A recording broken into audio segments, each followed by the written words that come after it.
Hello, one and all.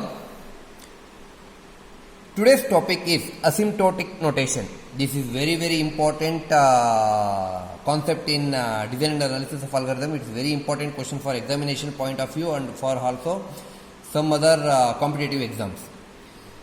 Before going to start an asymptotic notation, let's discuss about what is the meaning of asymptotic notation. Before that, there are two methods in asymptotic notation. One is we can use by the asymptotic notation can be used by order of growth, and you can use by limits. That is, order of growth is also one of the major role in an asymptotic notation. Later we will discuss about that order of growth in next sessions. Today I am going to start a new concept, that is asymptotic notation. In asymptotic notation, the value of the function may increase or decrease as the value of n increases. Based on the order of growth of n, the behavior of the function varies. That is called as an asymptotic notation. In asymptotic notation, there are three types. First asymptotic notation is big O. We call it as an big O. Second, big omega. We call it as an big omega. And third, finally, theta. That is big theta. We call it as an big theta. There are three different types of asymptotic notation. One is big O, one is big omega, and another one is big theta. For this big omega, we call it as an, this is an used in a upper bound. This is used in a upper bound. This is big omega should be used as a lower bound. And finally, the big theta can be a average bound. We call it as an average bound. Here, this is the one of the method we are using a big theta. Why not we are using this one? Because we have to select the time complexity based on this method. How we will find out? See here, I will show one thing. This is the one, first 1 less than log n less than n less than root n less than n log n less than n square less than n cube 2 to the power of n, so on. Sorry, I will write here only. Less than 2 to the power of n, 3 to the power of n, so on. So, this is the functions we are using. In time, any of the time complexity will get the values only in this functions only. We'll get the values one of the amount in this time complexity. If you find out any of the time complexity value, we'll get either 1, either log n, either n, or either root n. In this only we'll get the time complexity value. Based on that problem, we have to solve that, and we'll get this answer. Next, the asymptotic notation. This topic coming from purely a mathematics. This function is also belonging to a mathematics only. So, in asymptotic notation, why you want mathematics? To find out the time complexity and order of the growth, we can use a mathematical function. So, theta, omega, all come under the mathematics. So, to find out the time and space complexity, we will get this asymptotic notation. Now, we will see the definition of big O. First, I will discuss about the first method, that is big O. There are three types. Today, I will explain about big O method. Next session, big omega and theta. Yes. Before going to start a first function, which one? Big O. This is the first method. What is the definition of big O? The function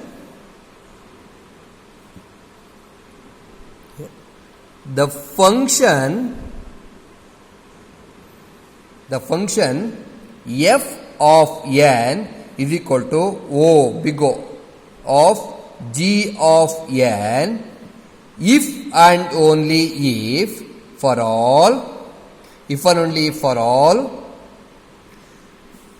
positive constant, for all positive constant C and n naught, n naught in a positive integer, C and positive integer n naught satisfy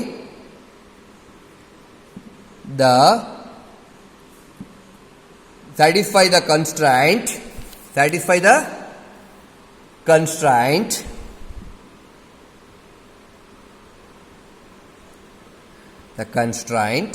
such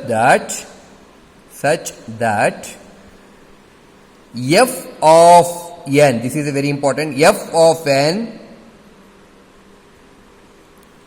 less than or equal to C into G of n for all n greater than or equal to n naught. This is the function. This is the definition. I will repeat again. Let f of n be the time efficiency of an algorithm. The function f of n is said to be a O of G of n. That can be read as a big O of G of n. It can be read as a big O of G of n denoted by f of n is belonging to O of G of n, or f of n is less than or equal to C into G of n. We can read it as two methods. If and only if there exists a positive constant C and a positive integer n naught satisfy this constraint. This is the definition for the big O.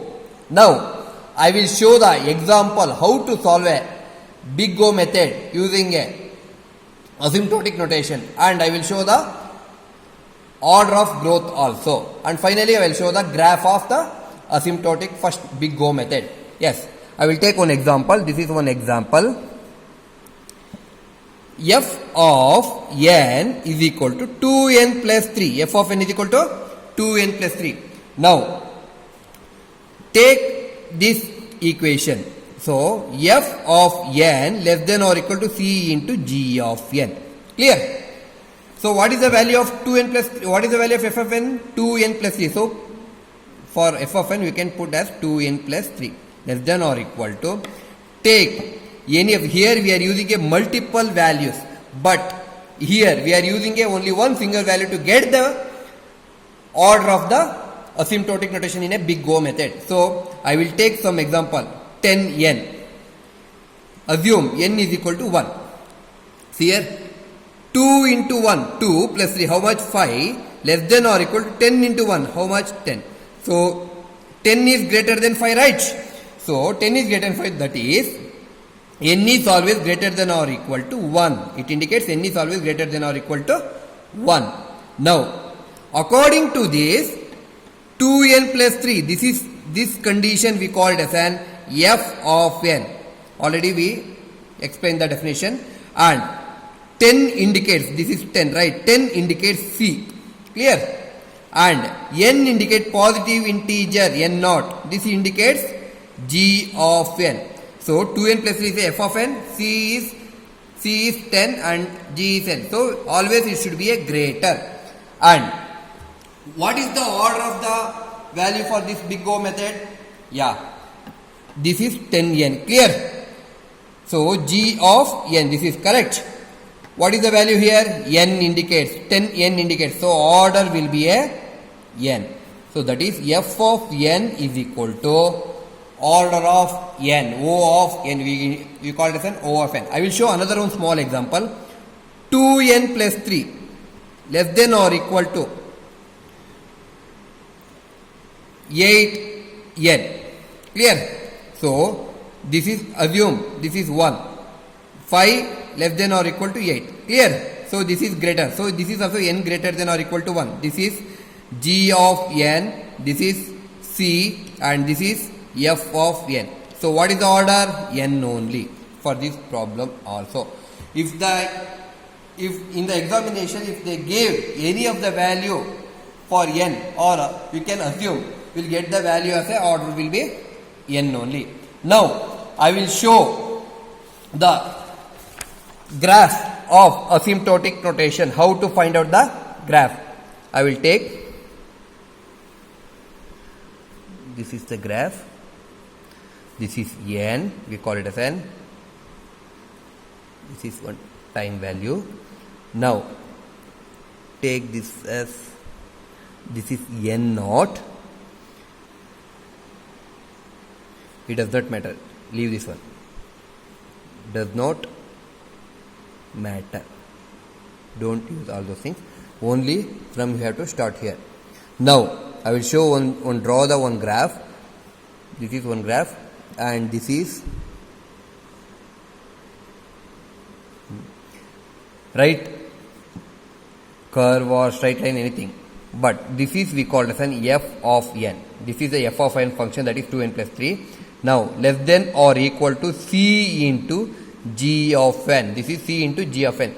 This is the method. This is we call as an upper bound. Already I showed that big O indicates as a upper bound. This is a upper bound. This is f of n. Finally, what is the value? Right here. F of n less than or equal to c into g of n. For all n greater than or equal to n naught. This indicates the graph of the big O method. Yes.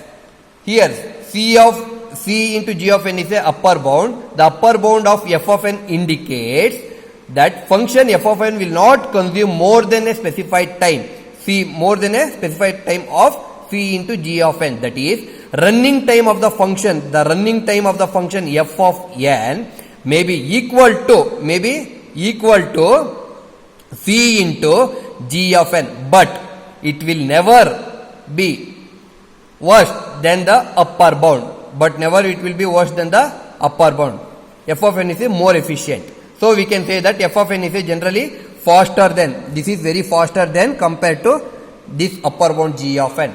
So these are all for the today's class. If you have any doubt regarding to the upper bound, regarding to the asymptotic notation of big O method, if you have any doubt, please message me in a comment box.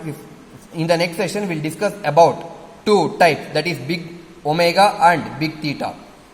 Later, we will discuss about some of the problems regarding to the order of growth and move on to the best case and worst case part. After this, we will move on to divide and conquer chapter. Thank you one and all for listening this video. Thank you one and all.